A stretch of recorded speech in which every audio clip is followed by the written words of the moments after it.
Sa mga hindi nakakaalam, ano ba ang trabaho ng isang Roger Naldo? Ano ang trabaho natin? Ano ho, IT, sa development.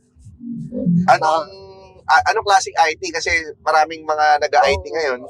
So ikaw ay Full stack. programmer? Oo, ka ba? programmer. Anong language? JavaScript. Momo. Ang hirap na. Let him speak. Wala. Wala compiler na makaka-compile na. Ang hirap naman yan. Ikaw ba, ginusto mo talaga yung pag-IT? Oo. Paano ka napadpad dyan?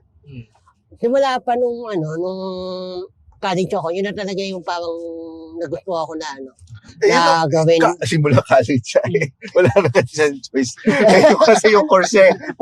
Alam mo ba, teacher ako, di ba? Bago ka naman mag-college sana. Napasubo ka na doon eh. Kaya ano mo ng pangarap mo ng bata ka?